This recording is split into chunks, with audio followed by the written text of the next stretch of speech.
And now, Patriots head coach Michael Surapine. Good morning. Obviously a busy week here in training for the game coming up this week. Please, no more pictures, please. We had a big game this past weekend. A very good team we played. We played pretty well. Got a lot to work on from that game.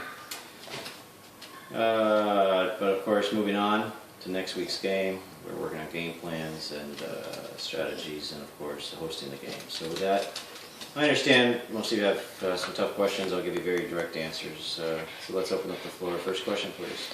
Coach, your team has been a constantly evolving team since the draft. Can you explain what you've done differently from what other team owners have done? During the draft, we're always looking for potential talent, committed players with a committed work ethic. These players, they come to me. I have the playbook, and my plays work. Next question. During the draft, you tend to isolate yourself from the other team owners and staff. Are you antisocial? Antisocial? No. We spent a good 5 to 10 minutes preparing for the draft, typically, and to make our smart tactical choices. Indie boys, for example, they're constantly asking us for insight and advice on who they should pick for players and on their team. We tend to back away from most of the team owners and make our picks away from the other team owners to lead to our success. A follow-up question. Yeah, go ahead. You say who is talent and who is not. Are there some who have no talent? Well,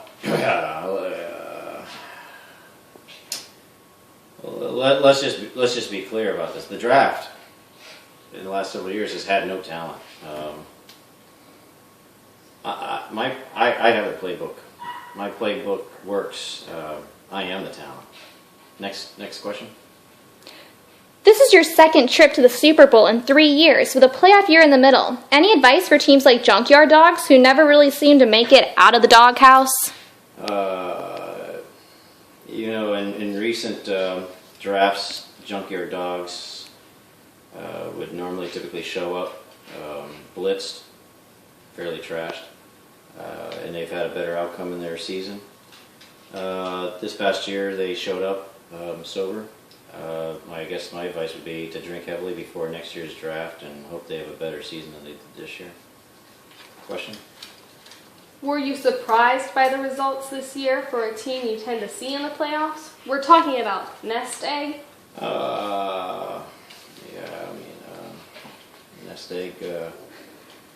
Nest Egg typically comes to the draft surrounded by an entourage of women, as has been years past. Looking at the results of this year's season for Nest Egg, I'd probably recommend next year perhaps Nest Egg should have his entourage of women make the choices for their team. They might do a little better next year. Question? Coach, can you explain the game back a few weeks ago where you lost to I Will Roger You? That was a week when we had 7 players on a bye week, 7 starters, and even with that in mind, we were only beat by 47 points, so that's not bad for a handicap going into that game. Question? Anything you could have done differently to have a better? We're on to next week's game. Next question. Do you see any commonalities between your quarterback and I Will Roger You's quarterback?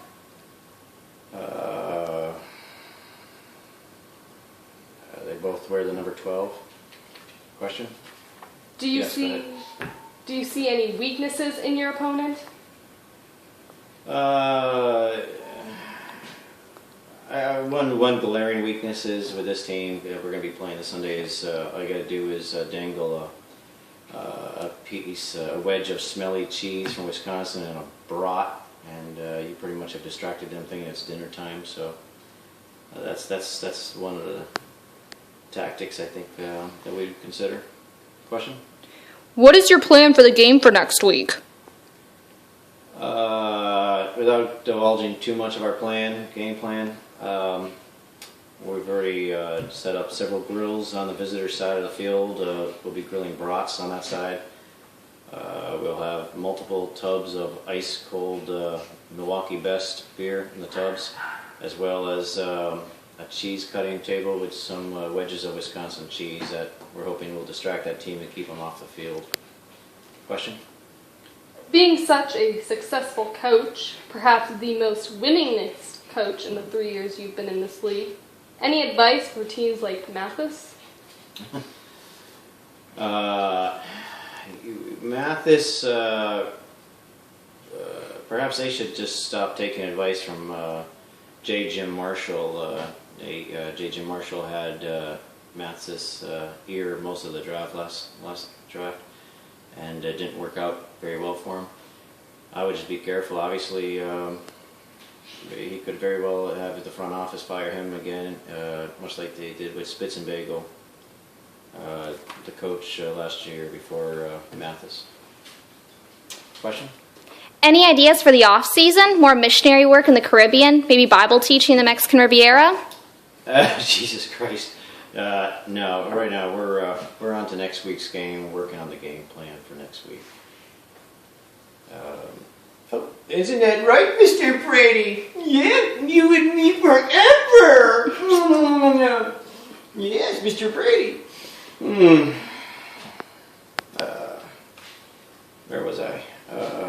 Yeah, we're on to next week's game and working on the game plan. Thank you very much. I'll be speaking with all of you again later in the week. Thank you.